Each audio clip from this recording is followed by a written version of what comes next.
Mowgli movie review. Movie చూసాక నాకైతే నచ్చలేదండి.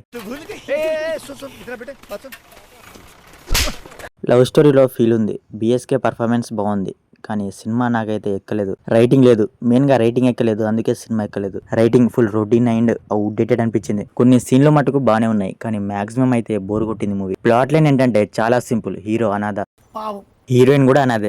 ఏదో తేడాగా హీరోయిన్ కి ఏమో మాటలు రావు, వినపడదు. హీరో ఏమో మూవీ సెట్స్ లో వర్క్ చేస్తూ ఉంటాడు. హీరోయిన్ ఏమో ఆ సెట్ లో జరిగే సినిమాలో డాన్సర్ అన్నమాట. వీళ్ళిద్దరు లవ్ లో పడతారు. అప్పుడే వీళ్ళ మధ్య ఉమెనైజింగ్ కాప్ ఒకడు వస్తాడు. అతనే క్రిస్టోఫర్ నోలన్. తర్వాత వాళ్ళ లవ్ ఏమైంది, వాళ్ళేమయ్యారు, చూసినా మనమేమైపోయాం అనేది మూవీ ప్లాట్. సినిమా ఎలా ఉంటదంటే, హీరో అనాథ, ఊరి వాళ్ళందరూ అనాథ అనాథ అంటూ ఉంటారు. Emotion set. హీరోయిన్ కి కూడా మాటలు రావు, వినబడదు, ఆమె కూడా అనాథే. ఎమోషన్ ఇంకా ఇంకా సెట్. వీళ్ళిద్దరు లవ్ లో పడతారు. Love story set. వీళ్ళిద్దరి లవ్ మధ్య ఎవడో ఒకటి రావాలిగా, అతనే క్రిస్టోఫర్ నోలన్ వస్తాడు. 2 గంటల సినిమా లాగడానికి స్టోరీ సెట్. విలన్ కి హీరోయిన్ మీద లస్ట్ ఉంటది, అది వాడి లవర్ కి నచ్చదు, వాడు విన్ చేసేస్తాడు. Set, the end. ఇది ద స్టోరీ. స్పాయిలర్ చెప్పనేమో అనుకుంటున్నారేమో, కాదు, స్టోరీయే ఇది. Complete flat and predictable line తీసుకొని చాలా బోరింగ్ గా తీశారు. పోనీ ట్రీట్మెంట్ అయినా బాగుందా అంటే అది లేదు. హీరో అనాథ, ఊరి వాళ్ళందరూ అనాథ అనాథ అని అంటూ ఉంటారు. దానికి మనం అయ్యో పాపం జాలి పడాలి, ఎమోషనల్ గా ఫీల్ అవ్వాలి. ఎలాగో హీరో అనాథేగా, నేను అనాథ అని అమ్మ నాన్న తలుచుకుని ఒక సీన్ వేసేద్దాం. ఇక్కడికే పుష్కలంగా ఎమోషన్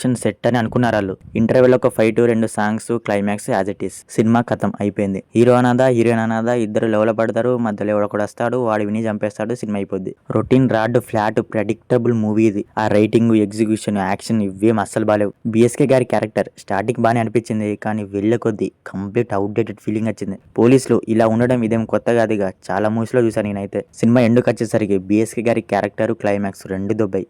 ఆ పాము గడవడం, మళ్ళీ బతికించడం, హీరోయిన్ ని అపార్థం చేసుకోవడం, ఆ షూ ఫ్యాంటసీ, ఇక లాస్ట్ లో హర్ష వెళ్ళి వదిలేండి అని అంటారు చూడు, అదైతే పెద్ద బొక్క. అసలు ఎక్స్పెక్ట్ చేయలేదు నేనైతే. ఎలాగో నోలను వీళ్ళని చంపడానికి చూస్తున్నాడు, ఇతనే వెళ్ళి మరి దొరికిపోయాడు. ఆ షూ ఫ్యాంటసీ, ఆర్ఫనేజ్, మాటలు రాకపోవడం, వినకపోవడం, ఇదంతా కన్విన్సింగ్ గా లేదు అసలు. దీనికి తోడు slow lagging and dragging narration తో ఫుల్ బోర్ కొట్టింది. పర్ఫార్మెన్స్ విషయానికి వస్తే రోషన్ బాగా చేశాడు, ఇంప్రూవ్ అయ్యాడు యాక్టింగ్. జాస్మిన్ రోల్ లో చేసిన ఆమె అండ్ హర్ష ఓకే, డీసెంట్ గా చేశారు. బిఎస్కే అతని రోల్ లో చాలా బాగా చేశాడు. సినిమాటోగ్రఫీ పెద్ద గేమ్ లేదు, బానే ఉంది, కానీ యాక్షన్ బాలేదు. బీజము, సాంగ్స్ కూడా బాలేవు. మొత్తానికి మోగ్లీ నాకైతే అసలు నచ్చలేదు మూవీ. ఇక మీ ఇష్టం. సో మరిది మోగ్లీ మూవీ రివ్యూ గురించి. మరి మూవీ చూసాక మీకు అనిపించింది అనేది మా కామెంట్ సెక్షన్ లో కామెంట్ చేయడం మాత్రం మర్చిపోకండి. మూవీ ఫ్యామిలీతో కూడా చూడొచ్చు. అడల్ట్, బ్యాడ్ లాంగ్వేజ్ లాంటి ఏం లేవు. మీకు గనుక మా రివ్యూ నచ్చితే మన ఛానల్ ని సబ్స్క్రైబ్ చేసుకుని పక్కన ఉన్న బెల్ ఐకాన్ ఆన్లో పెట్టుకోండి. Okay, next video. Thank you. జై హింద్.